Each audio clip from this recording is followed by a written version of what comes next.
एक जमाने में बहुत दूर एक शानदार महल हुआ करता था।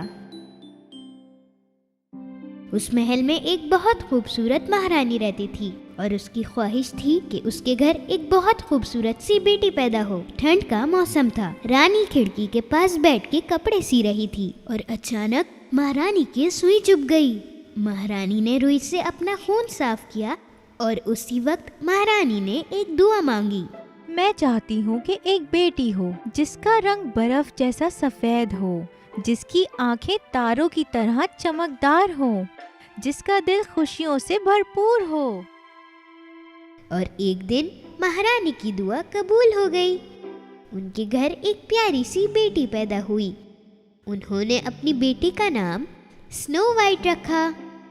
साल यूं ही गुजरते गए मगर उनकी खुशी ज्यादा दिन नहीं रुक सकी। रहम दिल रानी बीमार हो गई और कुछ ही दिनों बाद उनका इंतकाल हो गया। कुछ सालों बाद महाराजा की उम्र हो गई थी और वो कमजोर होने लगे थे, इसीलिए उन्होंने दूसरी शादी कर ली। ये महारानी शक्ल से तो बहुत खूबसूरत थी, लेकिन इसका दिल बिल्कुल भी साफ नहीं था।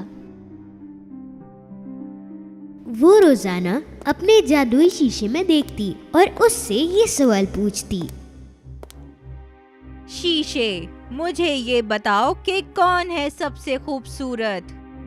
और शीशा आगे से ये जवाब देता है कि और कौन हो सकता है, आपसे ज्यादा खूबसूरत कोई नहीं। महारानी ये जवाब सुन के बहुत खुश हुई। इस घमंडी महारानी के आते ही महल में सब कुछ बदलने लगा। उसकी हरकतों की वजह से महाराजा को बहुत बहुत नुकसान पहुंचे। उन मसलों को खत्म करने की वजह से महाराजा को महल से बाहर जाना पड़ा। घमंडी महारानी बहुत खुश हुई क्योंकि वो अब अपनी मनमानी कर सकती थी। साल पे साल गुजरते गए और स्नो वाइट बड़ी होकर एक बहुत खूबसूरत नौजवान लड़की बन गई। कुछ ही दूर एक नदी में पानी पीते हुए एक शहजादे को स्नो वाइट की परछाई दिखी। उसे स्नो वाइट नहीं मिली, लेकिन उसके आसपास उसे कुछ परिंदे नजर आए। एक दिन महारानी ने दोबारा जादुई शीशे से सवाल किया, शीशे, मुझे ये बताओ कि कौन है सबसे खूबसूरत?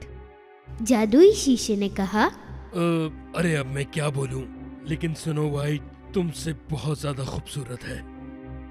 वो वाकई तुमसे बहुत ज्यादा हसीन है। जादुई शीशे का जवाब सुनकर महारानी बहुत गुस्से में आ गई। महारानी ने अपने सबसे खास सिपाही को बुलाया और एक खतरनाक हुक्म दिया, तुम स्नो वाइट को जंगल में ले जाओ और उसका दिल मुझे लाके दो।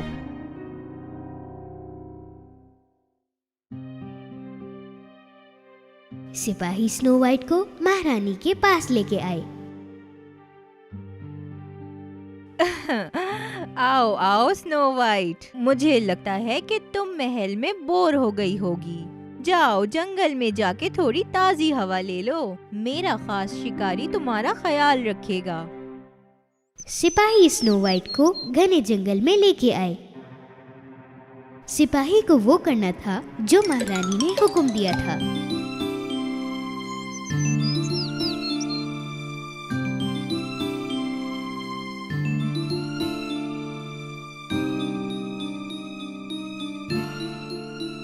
पर उसके नरम दिल को देखते हुए सिपाही ने स्नो वाइट को कोई नुकसान नहीं पहुंचाया। वो चाहता था कि स्नो वाइट दोबारा महल में लौट के कभी ना जाए। और सूरज डूबते ही सिपाही महल में चला गया। स्नो वाइट को घने जंगल में अकेले बहुत डर लग रहा था। वो एक दरख्त के नीचे बैठी और रोने लगी। वो जब तक रोती रही जब तक उसे नींद ना आ गई। स्नो वाइट सुबह पंछियों की आवाज से उठ गई और उसने अपने इर्द गिर्द छोटे छोटे परिंदे देखे। क्योंकि सारे परिंदे स्नो वाइट को पहले से ही जानते थे, उन्होंने स्नो वाइट को उसके घर तक का रास्ता दिखाया और उसको उसके घर पे ले आए। और इस तरह स्नो वाइट अपने घर तक पहुंच गई। उसने बिना घबराए अपने घर का दरवाजा खोला। घर बहुत छोटा था लेकिन बहुत गंदा हो रहा था। स्नो वाइट ये समझ नहीं पा रही थी कि ये घर आखिर है किसका, लेकिन उसके पास इसके अलावा कोई रहने की जगह भी नहीं थी, इसलिए उसने घर की सफाई करना शुरू कर दी।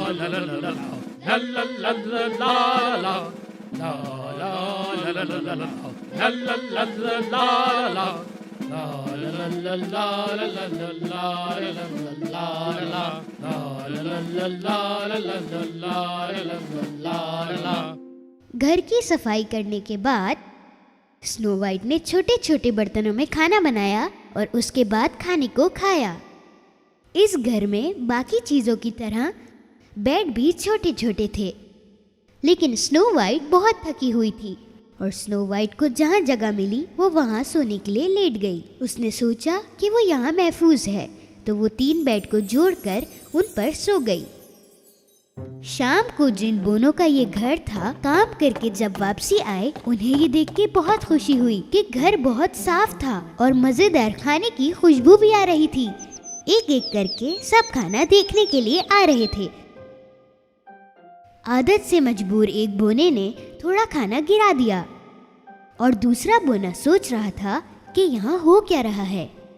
मुझे लगता है यहाँ किसी ने कोई गड़बड़ जरूर की है। किसने किया ये सारा काम? अगर मैं थोड़ा सा सो लूं, तो शायद मैं इस बात का जवाब दे पाऊं। बोने ने ये कहा। सातों बोने खामोशी से अपने कमरे में गए तो उनके पैरों तले जमीन खिसक गई, क्योंकि एक खूबसूरत लड़की उनके बेड पर सो रही थी। उनकी आवाजें सुनकर स्नो वाइट की भी आंखें खुल गईं। इतने सारे लोगों को घूरता देख के वो डर गई और स्नो वाइट ने थोड़ा सा हिचकिचाकर बोनो से ये कहा, मेरा नाम स्नो वाइट है, मुझे माफ कर दीजिएगा अगर मुझसे कोई गलती हो गई हो। वैसे हमें ये यकीन था, वरना तुम हमारे लिए क्यों खाना बनाती और सफाई करती? बोने ने ऐसा कहा और अपने सारे बोनों का तारुफ करवाया। हम लोग 7 बोने हैं। ये जॉली है, एंग्री, ग्लम्सी, स्लम्पी, रे और मैं एस और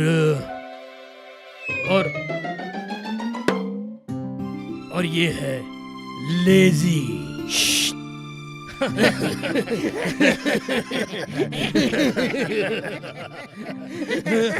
स्नो वाइट बहुत खुश थी क्योंकि अब उसके पास 7 दोस्त और भी थे। स्नो वाइट ने उन 7 बोनों को पूरी कहानी सुनाई।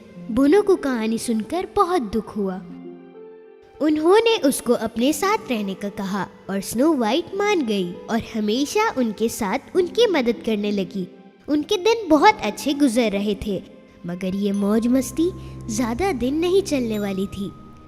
एक दिन उस रानी ने दोबारा शीशे से वही सवाल किया, शीशे, मुझे ये बताओ कि कौन है सबसे खूबसूरत? और शीशे ने जवाब दिया कि अरे अब मैं क्या बोलूं, लेकिन स्नो वाइट तुमसे बहुत ज्यादा खूबसूरत है। वो वाकई तुमसे बहुत ज्यादा हसीन है। मगर महारानी को ये लगा था कि स्नो वाइट तो मर चुकी है। उसे ये मालूम नहीं था कि सिपाही ने काम नहीं किया और फिर महारानी ने खुद ये काम करने का फैसला किया।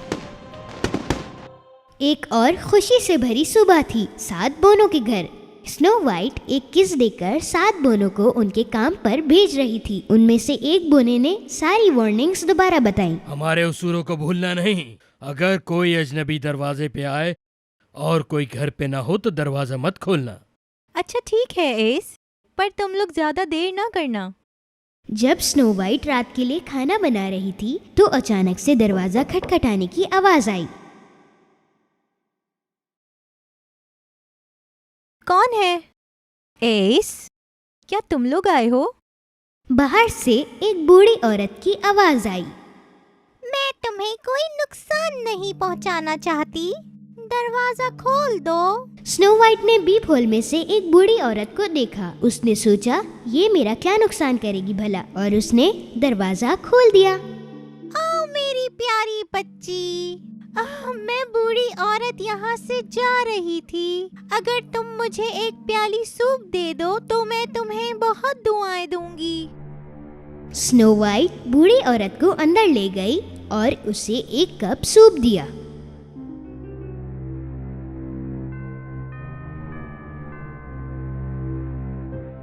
शुक्रिया मेरी बच्ची। मेरे पास पैसे तो नहीं हैं, लेकिन मेरे पास तुम्हारे लिए सेब हैं। ये बहुत ही रसीला और मजेदार है। स्नो वाइट ने झट से उस एप्पल में से एक बाइट लिया और जैसे ही उसने एप्पल से बाइट ली वो अचानक से बेहोश हो गई। ये बूढ़ी औरत कोई और नहीं बल्कि ये वही घमंडी महारानी थी। एप्पल की एक बाइट में इतना जहर था कि स्नो वाइट ऐसी नींद में सो गई जिससे कभी ना उठ पाए।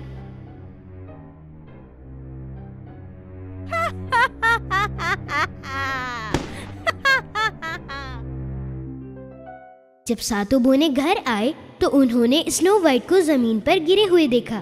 डोंक ने उस एप्पल को देखा। इस सेब में यकीनन जहर था और ये यकीनन उसी की चाल है। स्नो वाइट सोते हुए भी बहुत खूबसूरत लग रही थी। बोनो ने स्नो वाइट को एक बड़े से शीशे के अंदर रखा और जंगल में एक ऐसी जगह रखा जहां उसके सारे दोस्त उससे मिलने आ सकें। एक दिन शहजादा उसी जंगल में आया जहां स्नो वाइट सो रही थी। परिंदों ने उस शहजादे को रास्ता दिखाया जहां स्नो वाइट सो रही थी। शहजादा ये देखकर हैरान रह गया क्योंकि ये वही खूबसूरत शहजादी थी जिसकी परछाई उसने एक दफा नदी में देखी थी। उसके ख्वाबों की शहजादी उसके सामने लेटी हुई थी। शहजादे ने शीशे को हटाया और स्नो वाइट को एक किस दी और उसी वक्त शहजादा और शहजादी के ख्वाब पूरे हो गए। उनके प्यार की जीत हुई और स्नो वाइट दोबारा से ठीक हो गई। राजा को अपनी बेटी के साथ हुए जुल्म का पता चला और उसने जादुई शीशे को तोड़ दिया और उस पत्थर दिल महारानी को महल से बहुत दूर भेज दिया। स्नो वाइट अपने पापा के पास अपने महल लौट आई। स्नो वाइट और शहजादे की शादी बहुत धूमधाम से हुई। स्नो वाइट, महाराजा, शहजादा और 7 बोने एक साथ बहुत खुश रहे।